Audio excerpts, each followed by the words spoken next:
हाँ, मैं ही काल हूँ।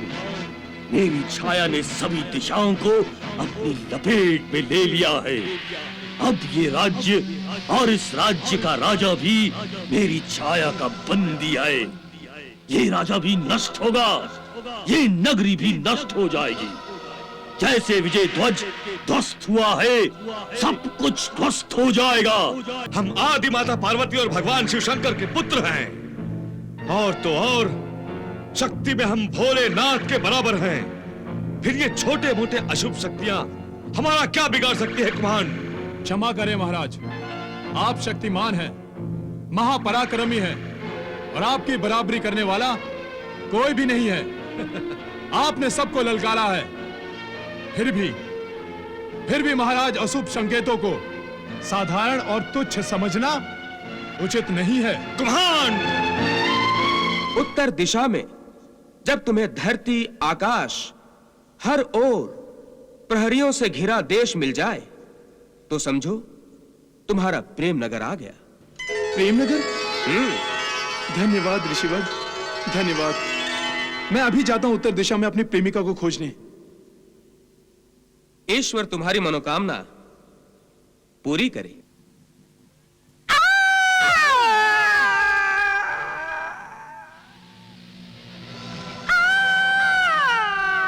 हे भोलेनाथ, ये कैसी अशुभ वाणी है?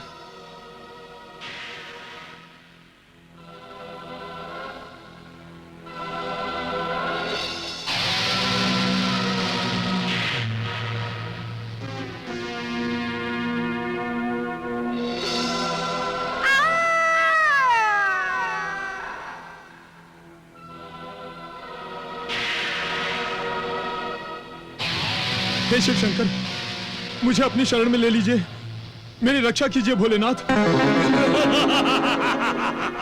ये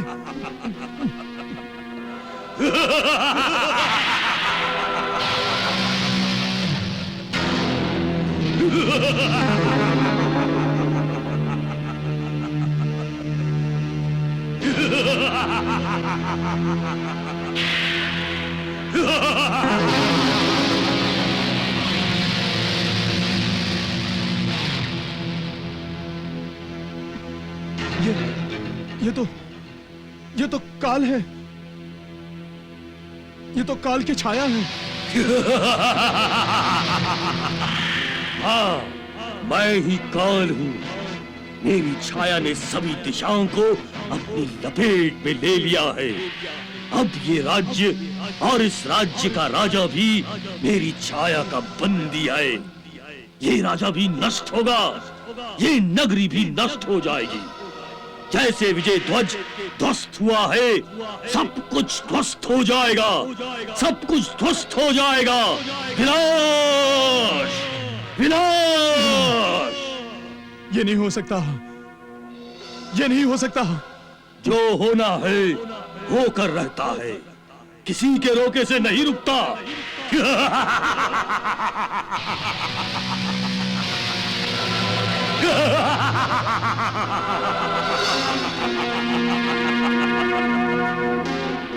परंतु मैं रोकूंगा इसे,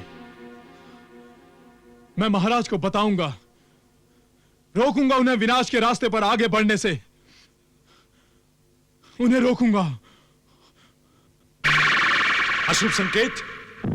ये कैसी अर्थहीन बातें कर रहे हो तुम महामंत्री कुम्हांड? हमारे लिए कुछ भी अशुभ नहीं, सब शुभ ही शुभ है हमारे भाग्य में। इसीलिए कि हम कोई साधारण मनुष्य नहीं हैं। हम आदि माता पार्वती और भगवान शिव शंकर के पुत्र हैं, और तो और शक्ति में हम भोलेनाथ के बराबर हैं। फिर ये छोटे मोटे अशुभ शक्तियां हमारा क्या बिगाड़ सकती है कुम्हांड? क्षमा करें महाराज, आप शक्तिमान हैं, महापराक्रमी हैं, और आपकी बराबरी करने वाला कोई भी नहीं है। आपने सबको ललकारा है, फिर भी महाराज अशुभ संकेतों को साधारण और तुच्छ समझना उचित नहीं है। कुम्हांड! कुम्हांड, इसका अर्थ है कि तुम अशुभ संकेतों से भयभीत हो गए हो? हाँ महाराज, मैं अशुभ संकेतों से सचमुच भयभीत हो गया हूं। कुम्हांड, हम नहीं जानते थे कि तुम इतने कायर हो। अरे तुम जैसे दुर्बल हृदय और डरपोक को सर्वशक्तिमान असुरेश्वर का महामंत्री तो क्या, साधारण असुर होने का भी अधिकार नहीं है। क्षमा करें महाराज, मुझ पर कायर होने का आरोप उचित नहीं है, क्योंकि भयभीत मैं अपने प्राणों के लिए नहीं हूं। फिर किसकी चिंता तुम्हें विश्राम सैया से इतने सवेरे हमारे सामने ले आई है? आपकी और इस असुर राज्य की सुरक्षा की चिंता। महाराज, इस राज्य की सुरक्षा का दायित्व मुझ पर भी उतना ही है जितना कि आप पर है। आप महाराज हैं तो मैं महामंत्री हूं। महामंत्री हो तो महानता दिखाओ कुमांड। राज्य की सुरक्षा का प्रबंध करने के बदले किसी काल्पनिक काली छाया को काल की छाया समझने की भूल मत करो। क्या तुम नहीं जानते, यदि स्वयं काल आ जाए तो भी मेरा बाल का बांका नहीं कर सकता। महाराज, मैं स्वयं काल बनकर अपने शत्रुओं पर टूटना चाहता हूं। जिस व्यक्ति से त्रिलोक भयभीत रहता है, उसे तुम काल्पनिक काल छाया से डराना चाहते हो। कुम्हांड, छाया मेरा कुछ नहीं बिगाड़ सकती। कुम्हांड, कुछ नहीं बिगाड़ सकती। महाराज, जब एक चित्र असुरेश्वर के विजय ध्वज को ध्वस्त कर सकता है, तो क्या छाया कुछ नहीं बिगाड़ सकती? कुम्हांड, क्षमा करें महाराज, आप जिसे केवल काल्पनिक छाया कह रहे हैं, वो काल्पनिक छाया नहीं, काल की छाया थी, जिसे आप राजकुमार अनिरुद्ध का केवल साधारण चित्र समझ रहे थे। वो भी केवल साधारण चित्र नहीं था महाराज, वो एक संकेत था। किस बात का संकेत कुम्हांड? किस बात का संकेत? आने वाले भविष्य का संकेत, कि जब राजकुमार अनिरुद्ध का चित्र आपके विजय ध्वज को ध्वस्त कर सकता है, तो जब वो स्वयं आपके सामने आ जाएगा तो आपको भी परास्त कर सकता है।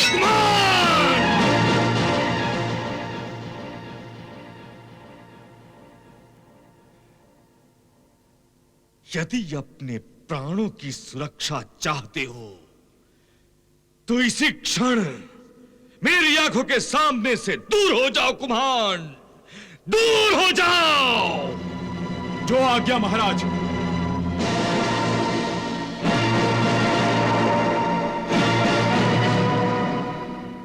अनिरुद्ध का चित्र जब आपके विजय ध्वज को ध्वस्त कर सकता है, तो जब वो स्वयं आपके सामने आ जाएगा तो आपको भी परास्त कर सकता है, तो आपको भी परास्त कर सकता है। अनिरुद्ध, आओ मेरे सामने, मेरी तलवार तुम्हारी प्रतीक्षा कर रही है।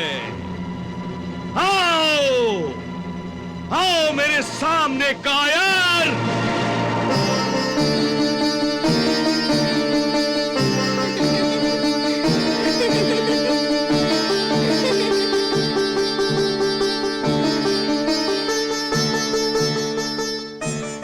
हृदय की धड़कन हूँ, मैं आपके हृदय की स्वामिनी हूँ। जाने कौन है वो, कहाँ है, कब मिलेगी मुझे? ये प्रेम भी बड़ा विचित्र रोग है, किसी पल चैन नहीं लेने देता।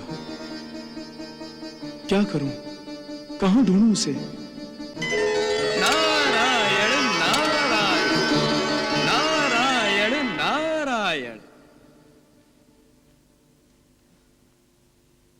नारायण नारायण। प्रणाम ऋषिवर। ईश्वर तुम्हारी इस दशा पर दया करे। राजकुमार अनिरुद्ध, आज आप बड़े ही व्याकुल दिखाई दे रहे हैं। आपका चित्त कुछ ठीक दिखाई नहीं दे रहा। ठीक रह भी कैसे सकता है ऋषिवर? क्यों, क्या हुआ? मेरी दशा तो उस मनुष्य की भांति है जो रेगिस्तान में प्यासा भटक रहा है। उसे जल अपनी आंखों के सामने दिखाई देता है, वो आगे बढ़कर वहां उस तक पहुंचना चाहता है, पर जैसे ही जब कुलाचे भरकर वो वहां तक पहुंच जाता है, पानी और भी दूर दिखाई देने लगता है। वो बहुत कोशिश करता है उसे पाने की, पर उसे सफलता नहीं मिलती। मेरा मन भी ठीक उसी प्रकार उसके सपने देखता है, पर जब मेरी आंख खुलती है तो वही मृग तृष्णा। हाँ अनिरुद्ध, ये प्रेम एक मृग तृष्णा ही तो है जो वियोग के मारे प्रेमी को तड़पा तड़पा कर, तरसा तरसा कर मार डालता है। तो मेरी इस गुप्त प्रेम कथा का ज्ञान आपको भी है? नारायण नारायण।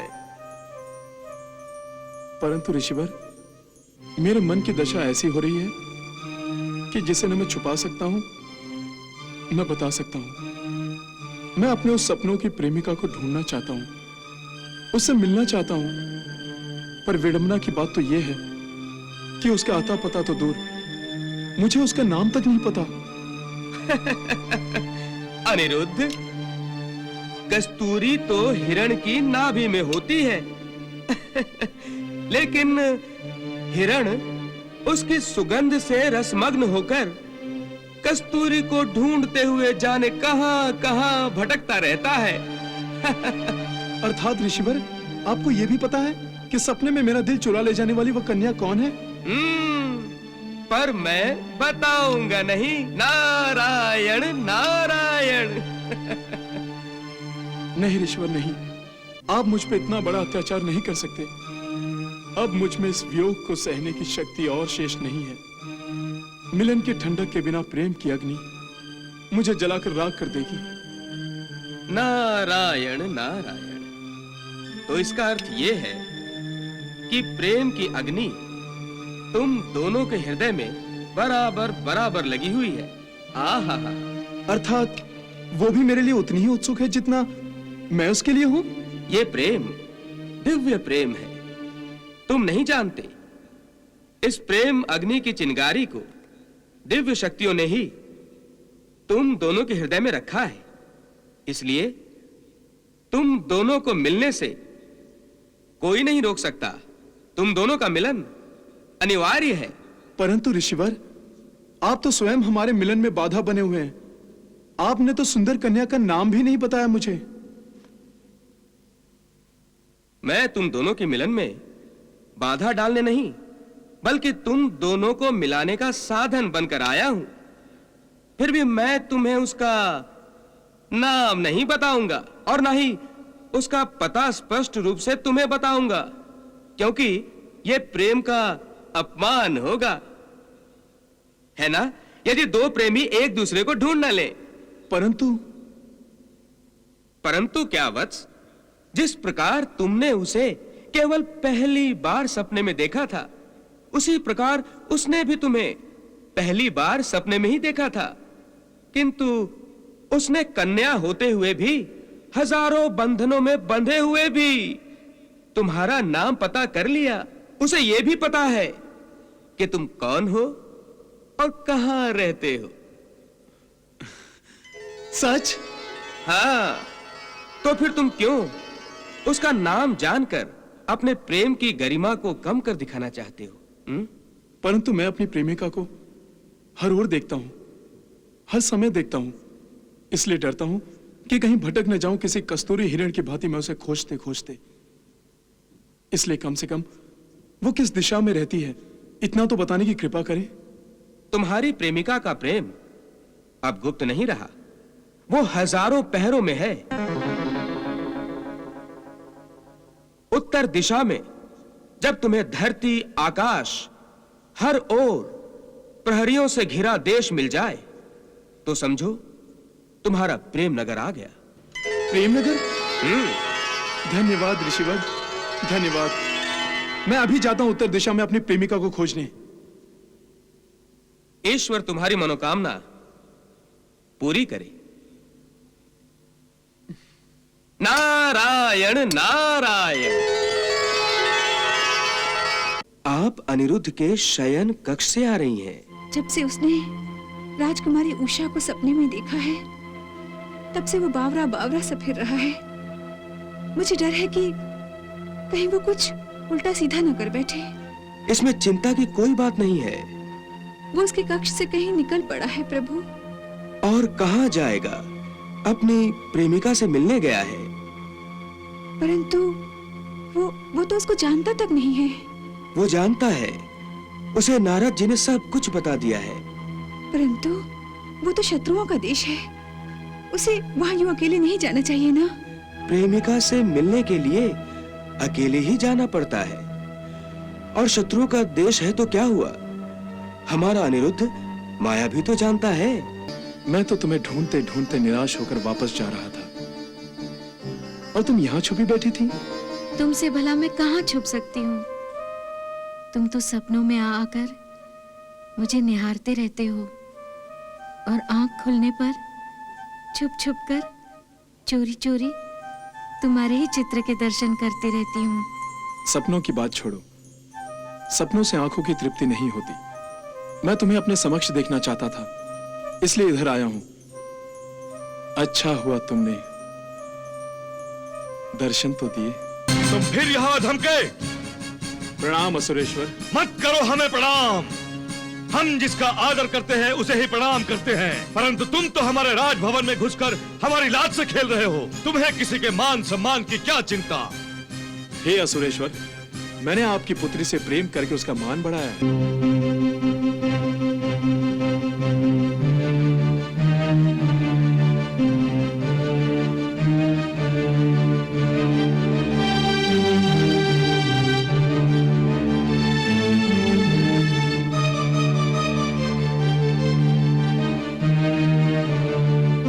अनिरुद्ध, अनिरुद्ध, अनिरुद्ध, अनिरुद्ध, कहाँ चला गया?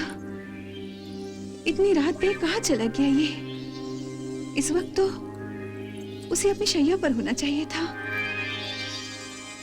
मुझे पहले से ही संदेह था, उसकी दशा ठीक नहीं थी, व्याकुल था वो। इतनी रात गए कहाँ निकल पड़ा वो? ये बात मुझे भगवान श्री कृष्ण को तुरंत बतानी होगी।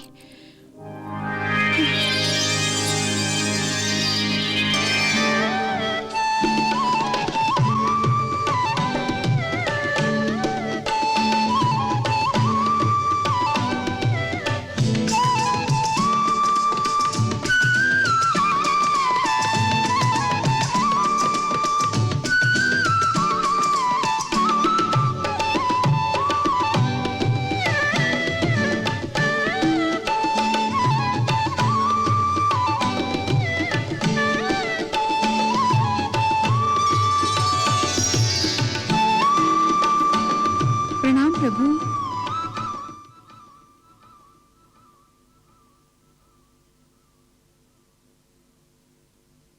क्या बात है देवी, आप इतनी घबराई हुई क्यों हैं? घबराने की ही तो बात है प्रभु। कदाचित आप अनिरुद्ध के शयन कक्ष से आ रही हैं। आपको तो सब कुछ पता है प्रभु। और अनिरुद्ध अपने कक्ष में नहीं है। जब से उसने राजकुमारी उषा को सपने में देखा है, तब से वो बावरा बावरा सा फिर रहा है।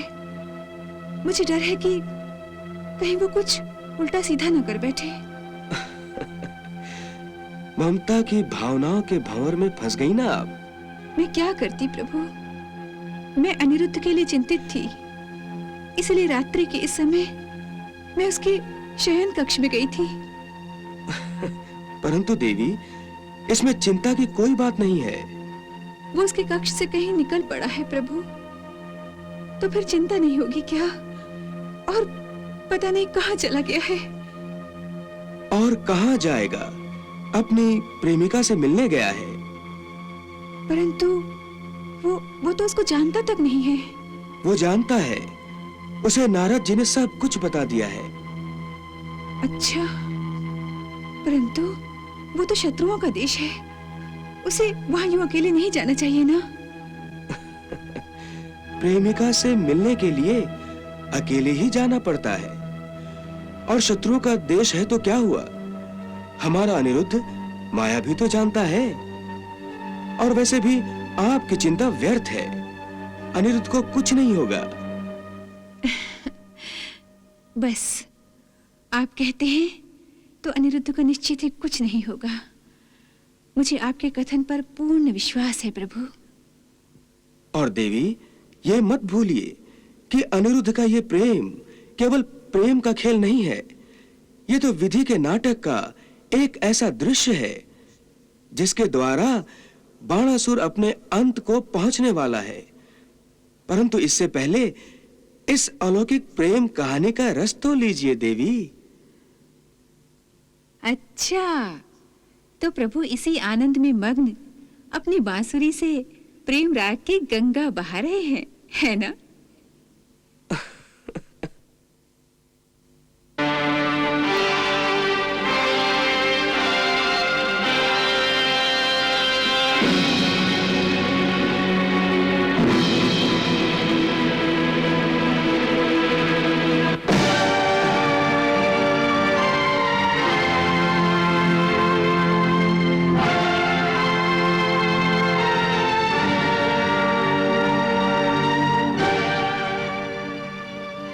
नगरी के द्वार पर इतना पहरा, अवश्य वही प्रेम नगरी है जिसका जिक्र नारद जी मुझसे कर रहे थे।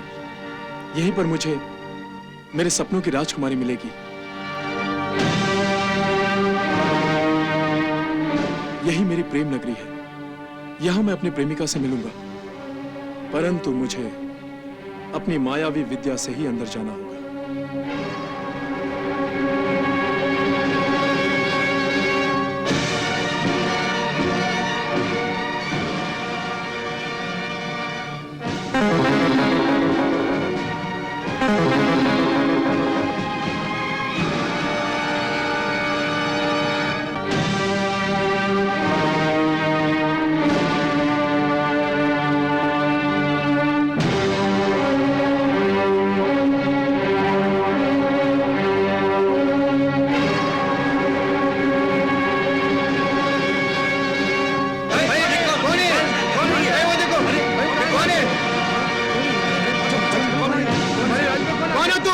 मैं कृष्ण का पोता, द्वारिकाधीश का राजकुमार अनिरुद्ध हूँ। राजमहल के भीतर कैसे आ गए? मैं अपनी प्रेमिका को खोजने आया हूँ। प्रेमिका को खोजने आओ, बंदी बना लो इसे, बंदी बना लो। सावधान, तुम में से कोई भी मुझे पकड़ने का सामर्थ्य नहीं रखता।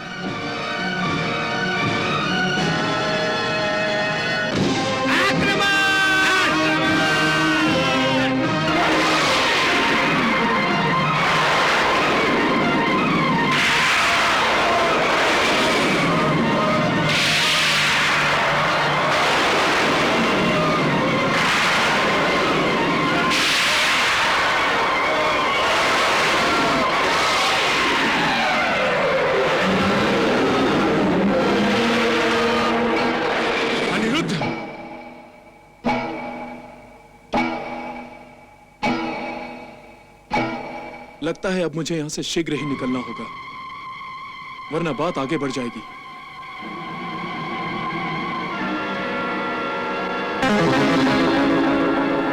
अनिरुद्ध! हाँ सुरेश्वर, वो अनिरुद्ध ही है, श्री कृष्ण का पोता है। श्री कृष्ण कहकर उस ग्वाले का नाम आदर से मत लो दुराचक। वो भी रणछोड़ और ये भी रणछोड़। देखो कैसे भाग रहा है ग्वाले का पोता।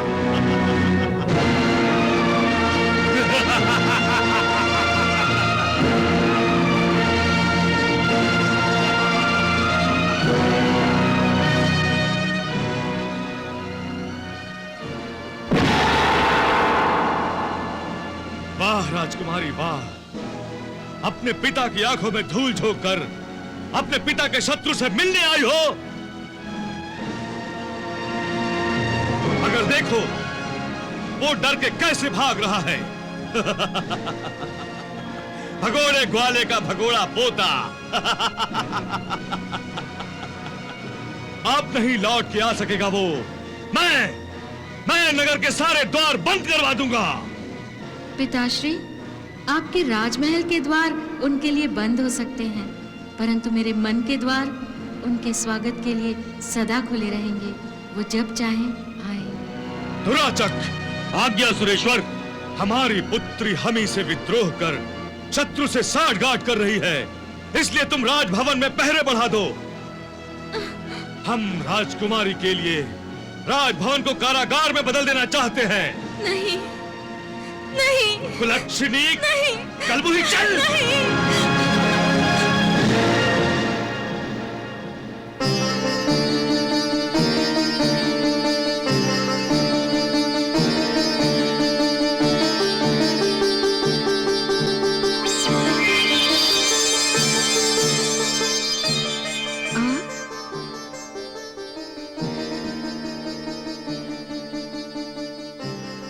हाँ, मैं ये फूलों की वर्षा क्यों कर रहे हैं आप?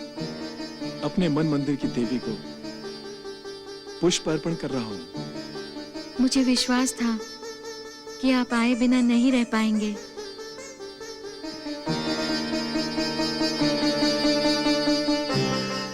प्रिय, मैं तो तुम्हें ढूंढते ढूंढते निराश होकर वापस जा रहा था और तुम यहाँ छुपी बैठी थी। तुमसे भला मैं कहाँ छुप सकती हूँ?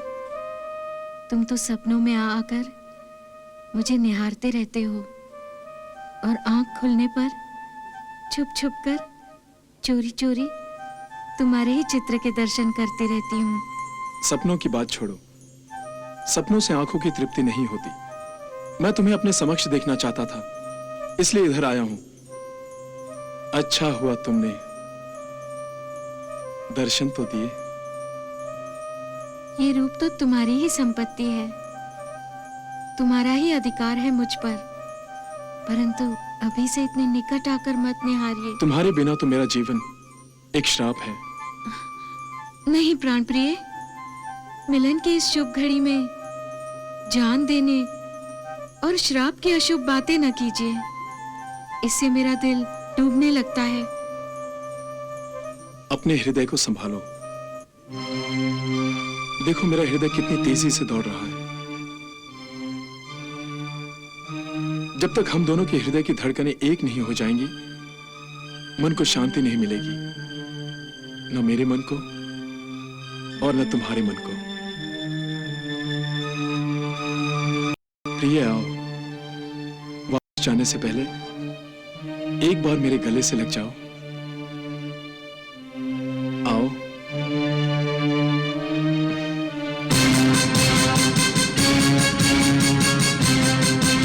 उषा!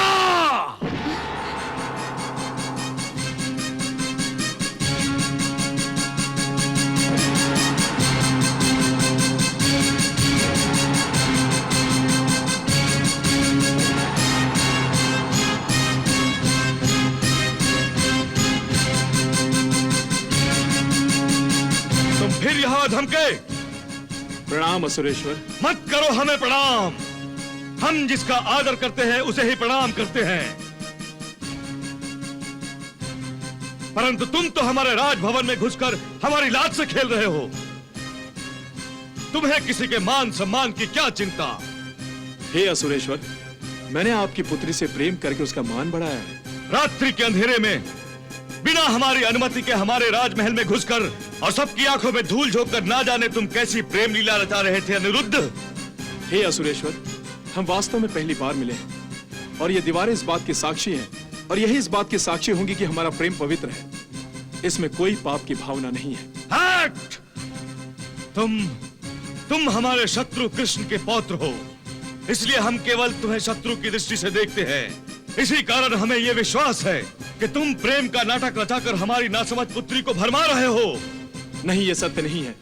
अगर मेरे मन में खोट होता और आपके मान अभिमान की धज्जियां उड़ाना ही मेरा उद्देश्य होता, तो छूटते ही आपकी पुत्री का हाथ पकड़कर अपने विमान में भगा ले जाता मैं उसे। अनिरुद्ध!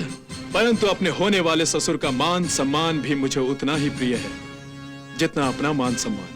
बकवास बंद करो अनिरुद्ध! मैं तो आपकी आज्ञा से आपकी सुपुत्री को ब्याह कर डोली में बिठाकर ले जाना चाहता हूं। हमारे राजभवन से तुम्हारे घर तक हमारी पुत्री की डोली नहीं, तुम्हारी अर्थी जाएगी अनिरुद्ध, अर्थी।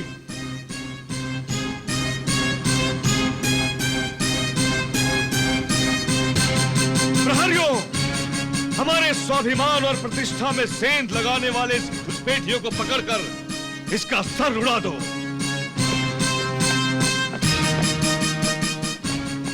अनिरुद्ध! शुभ रात्रि प्रिय। मैं फिर आऊंगा, पर अब की बार विमान लेकर नहीं आऊंगा, डोली लेकर आऊंगा।